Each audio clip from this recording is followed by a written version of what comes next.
Galera, uma vez que a gente percebe qual é a importância do carbono para os seres vivos, você não pode esquecer que o carbono é um dos componentes, é um dos elementos mais básicos que está presente na matéria orgânica.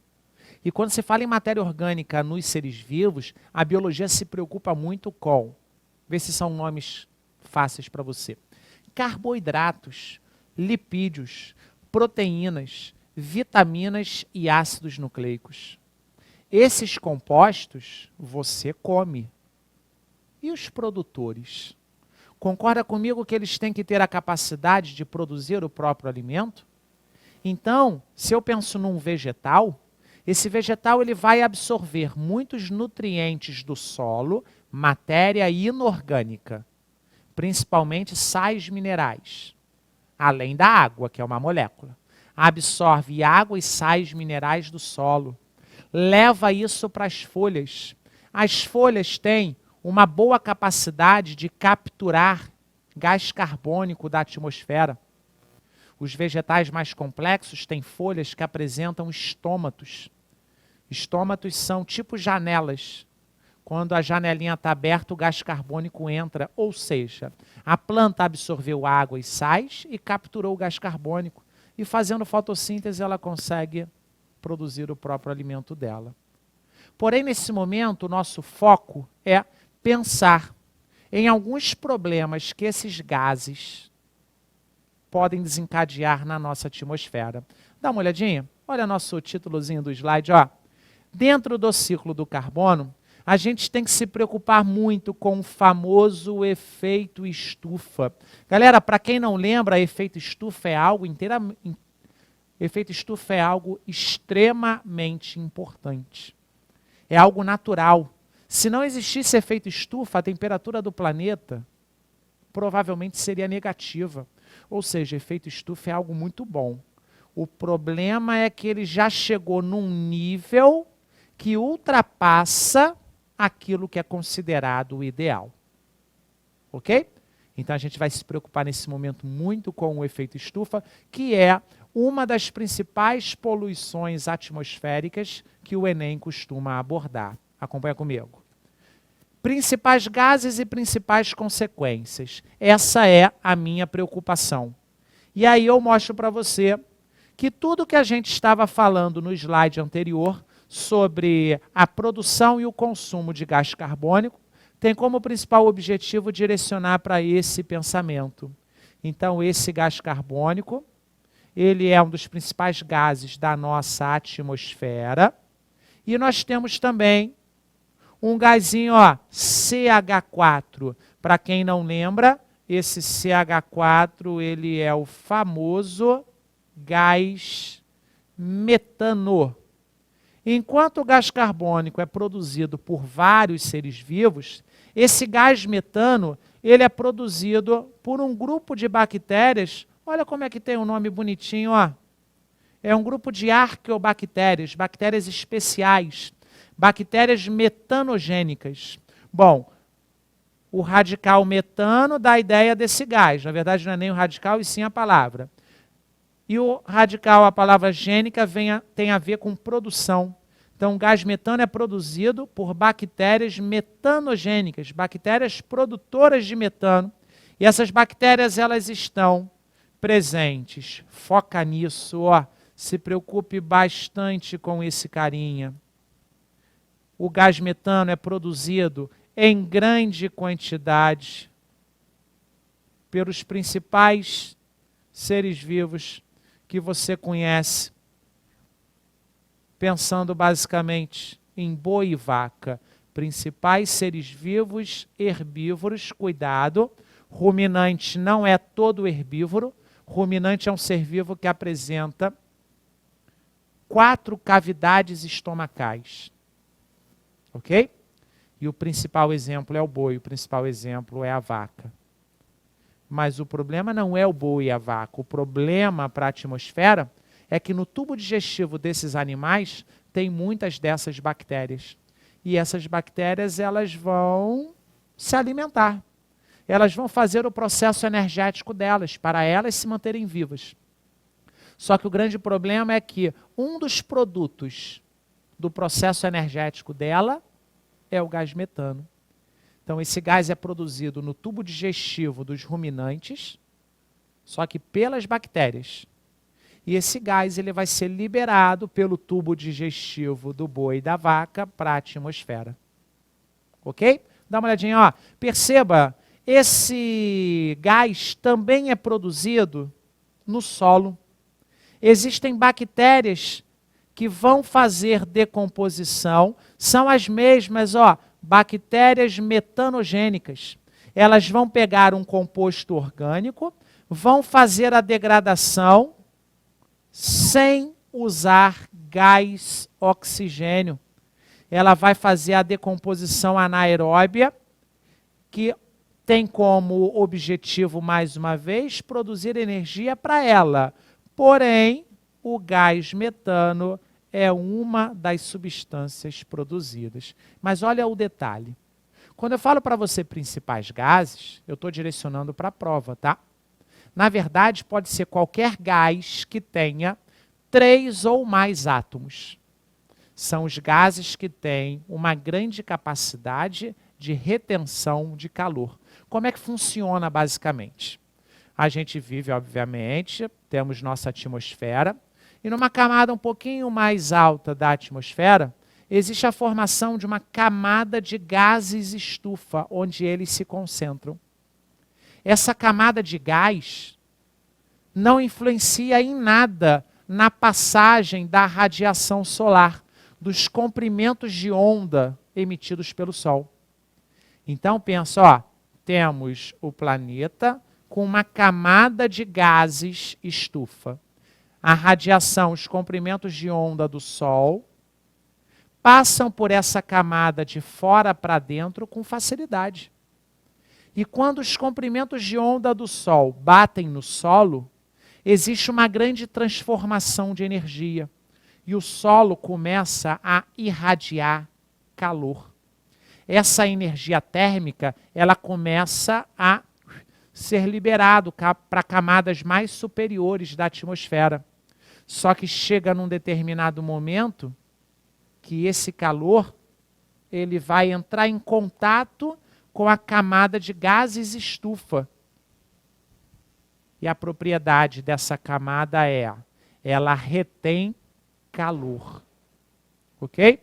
Essa camada de gases estufa vai reter calor onde nós estamos.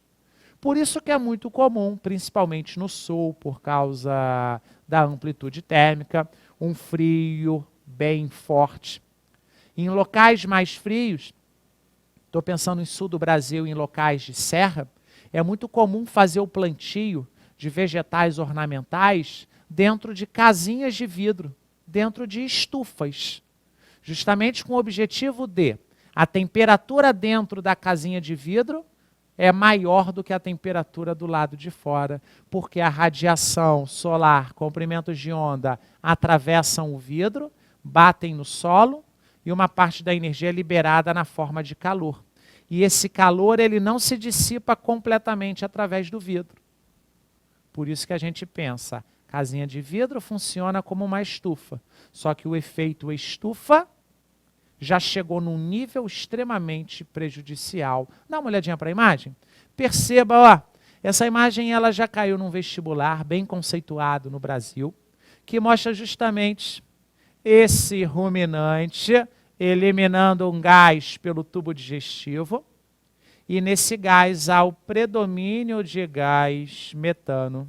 E olha a frasezinha, ó, sinto muito, mas não posso atender às suas reivindicações, porque essas bactérias no tubo digestivo deles ajudam consideravelmente a sobrevida. E você não pode esquecer que o Brasil é um dos principais países no ramo da pecuária.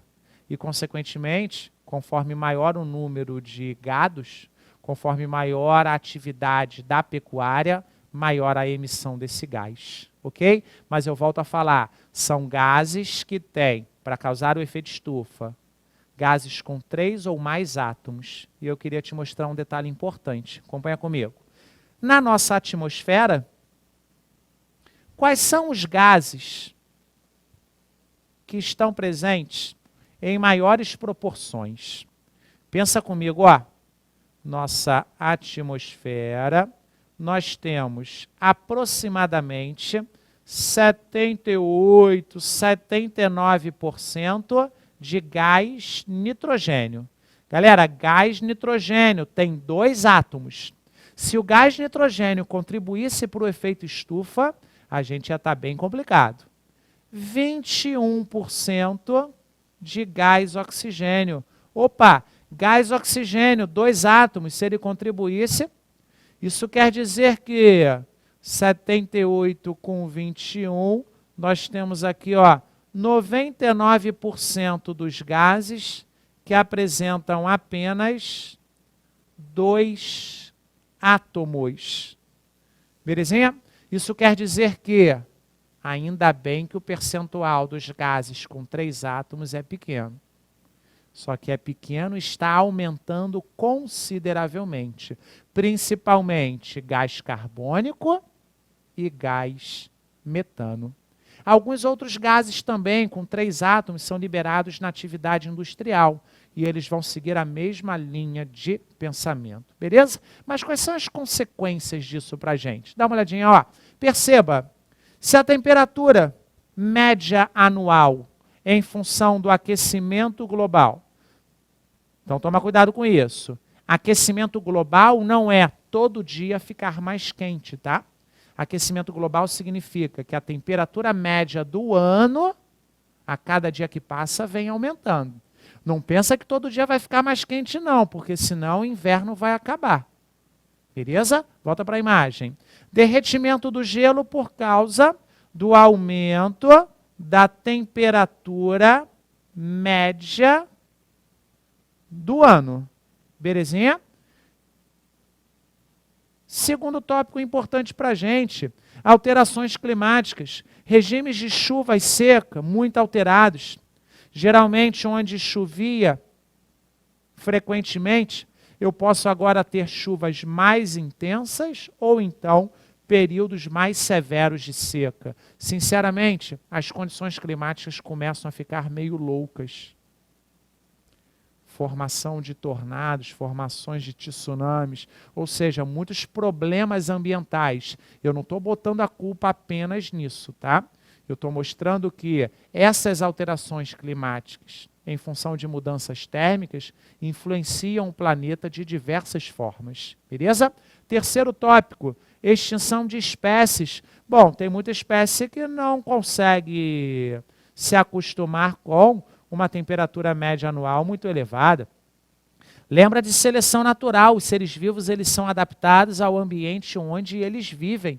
E nós temos, a longo prazo, se a temperatura aumentar bastante, pode ser que a produção de alimento sofra algum tipo de alteração. Belezinha? Partindo desse princípio, que o ciclo do carbono tem propriedades específicas e a gente se preocupa muito com o efeito estufa e aquecimento global, a gente precisa fazer a mesma coisa para o ciclo do oxigênio. Só que esse eu considero muito mais fácil. Por quê? Porque a gente aproveita quase tudo que foi comentado do ciclo do carbono. Por exemplo, se liga, ó, processos relacionados, fotossíntese. Opa, fotossíntese libera gás oxigênio. Já respiração celular, gasta O2. Combustão, gasta O2. Decomposição, se for aeróbia, ela gasta O2 também. Então, quando se fala em ciclo do oxigênio, uma das principais coisas que a gente se preocupa é justamente com o gás que a gente necessita tanto. Porém, quando se pensa em poluição atmosférica, olha o que apareceu aí para você, ó. Buraco na camada de ozônio. Perceba que esse buraco na camada de ozônio é uma grande diminuição da espessura da camada de ozônio. Ok? Só que o que é ozônio, gente? Se liga, quimicamente falando, o ozônio é representado pelo O3. Esse é o gás ozônio E esse gás, ele não é nem um pouco interessante para a gente, próximo a gente, tá? Cuidado com isso que eu acabei de falar. O gás ozônio, ele não é bom próximo a gente. Ele é bom bem distante da gente, já te mostro por quê. O gás ozônio, se você inspirar, ele pode trazer alguns problemas, principalmente problemas respiratórios. Ainda bem que a produção, ainda bem que a concentração dele é muito elevada, bem distante. Vamos dar uma olhadinha? Se liga, ó. Temos aqui nosso planeta, representação da nossa troposfera, representação da nossa estratosfera. Olha a distância que a camada de ozônio, olha aqui, ó, distância da camada de ozônio para a nossa superfície terrestre, para a nossa atmosfera. Aproximadamente 10K, aproximadamente 10 quilômetros. E é importante que você lembre que a camada de ozônio serve para absorver radiação ultravioleta. A camada de ozônio, ela é de extrema importância porque ela funciona basicamente como se fosse um filtro. Pensa num filtro solar que você passa na sua pele. Esse filtro solar, ele vai diminuir a passagem de radiação para as suas células. Concorda comigo? Volta para a imagem, ó. Esse filtro, que é a camada de ozônio, vai reter a radiação ultravioleta. Isso quer dizer que a camada de ozônio funciona como se fosse um filtro protetor. E se a camada de ozônio estiver espessa, quer dizer que uma menor quantidade de radiação passa por ela e, consequentemente, chega a gente. Mas dá uma olhadinha na imagem que isso vai te ajudar um pouquinho. Ó. Perceba, ó, seta em amarelo. Quando está chegando na camada de ozônio, parece que essa camada dá uma limitada naquilo que passa. Agora, se tem o tal buraco nessa camada, a gente observa, olha o buraco na camada de ozônio aqui, ó. Está bem exagerado para você perceber justamente isso. Aqueles comprimentos de onda do Sol que antes ficavam retidos, perceba que agora eles conseguem penetrar com uma maior intensidade, uma maior incidência de raios. Então, ó, camada de ozônio bonitona, espessa, diminui a passagem de raios. Camada de ozônio mais fina, permite com que a radiação passe com maior facilidade. Galera, a radiação vai passar. A radiação tem que passar. O problema é o exagero da radiação. Beleza? Lembre que radiação ultravioleta é bom para você produzir sua vitamina D. Só que tem que ser uma radiação dentro daquilo que é considerado normal. E se eu diminuo a camada de ozônio, a incidência de radiação passa a ser muito elevada. Beleza? Dá uma olhadinha, ó. Abro para você o mesmo padrão do anterior. Principal gás. Principal gás de quê? Pô, principal gás que promove o buraco na camada de ozônio. Esse gás, o famoso CFC, ele já foi usado bastante num passado bem recente, na atividade industrial, no funcionamento principalmente de refrigeradores e alguns sprays. E esse gás, um gás sintético, ele foi usado porque é um gás produzido na indústria, um gás muito barato e muito interessante para ser utilizado nesses equipamentos. O problema é que ele começou a ser produzido e liberado na atmosfera. E ele foi sendo liberado. E o grande problema desse gás é que ele destrói a camada de ozônio. E aí a atividade industrial utilizando ele começou a ser a grande vilã da camada de ozônio. Dá uma olhadinha o que acontece. Perceba, ó, esse é um dos exemplos de um dos gases utilizados. Essa é a fórmula de um dos CF6, clorofluorcarbono. Perceba que é natural esse clorofluorcarbono em contato com radiação ultravioleta. Olha o que aconteceu com ele. Consegue perceber que nessa reação química, um átomo de cloro se desprendeu do gás CFC? Um processo natural. E o grande problema é que esse átomo de cloro, olha o que vai acontecer com ele. O cloro vai reagir com o gás ozônio, fazendo com que o gás ozônio seja quebrado em gás oxigênio. Então perceba, conforme mais CFC, mais quebra de ozônio acontece. Se eu estou quebrando o ozônio, quer dizer que a camada de ozônio está ficando cada vez mais delgada, está ficando cada vez mais fina, contribuindo para a radiação solar incidir com mais facilidade na gente. Então a ordem foi: para de produzir, para de usar o CFC. Teoricamente, eu não vou prejudicar mais a camada de ozônio. Só que esse gás, esse grupo de gás, ele tem uma vida útil. Tipo, se a vida útil de um gás, eu falo para você, é de 20 anos, quer dizer que se eu paro de usar ele agora, esse gás ele só vai ser destruído completamente daqui a 20 anos. E o que a gente vem observando? Com o passar do tempo, a camada de ozônio que diminuiu consideravelmente, ela vem se reestabelecendo. Ou seja, a camada de ozônio ela vem sendo reestruturada naturalmente.